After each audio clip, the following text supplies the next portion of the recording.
Hi and welcome to this edition of Out the Box. My name is Paul. Today we're going to have a look at what is in this box. This is part of the Ubiquiti UA Access range, and this is the G3-Flex. This is a keypad.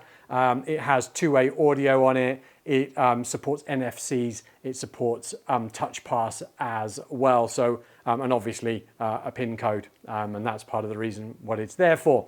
So this is available in black and white. We're looking at the white model today. There's no physical differences other than the color between the two.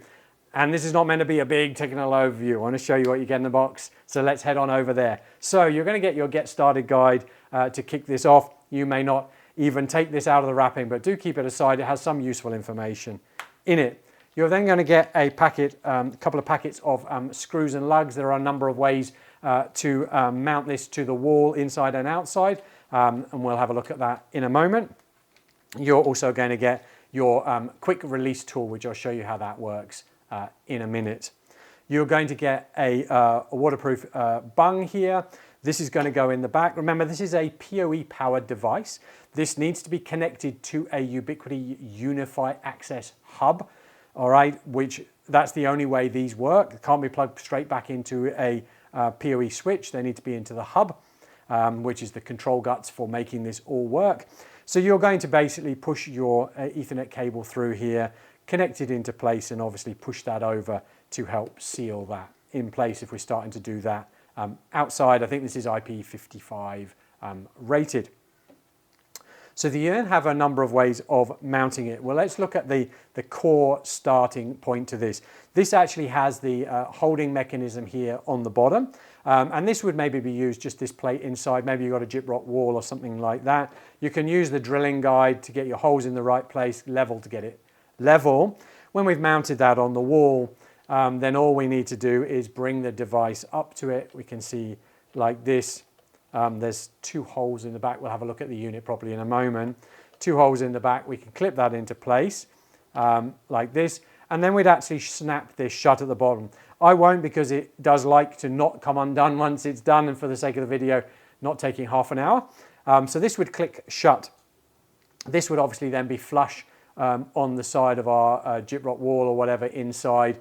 Once it's powered up, we'll see all the numbers across the keypad here, and it's obviously usable at that point. If we want to then release it from there, we would then use our quick release tool, if I can show you, hopefully that, into the hole here, which would allow this to unpop from here. And again, the unit would be free to get access to the Ethernet cable. We can then build on what we've got from there, and we can start to take this to our mounting solution outside. And so these two bits will actually now fit together. There's a locator hole here, which I think matches one of the holes on here somewhere. There it is. It is there. It's just not wanting to match up. Where we can find it in a minute, I'm sure it will. There we go. And that can lock into place. You've got your screws right the way through. This would be maybe if you're mounting it outside. Then we're going to clip our unit into place here, and then we can use our final cover essentially to bring that as a complete flush mount. Obviously mine's not snapped click there, and so as a result it's not totally flush. And again, you've got your guide here for drilling the holes for that.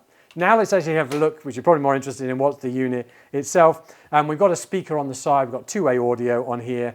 On the back, we've got our little reset hole if we want to. Our holes here for the locator pins for our core mounting device.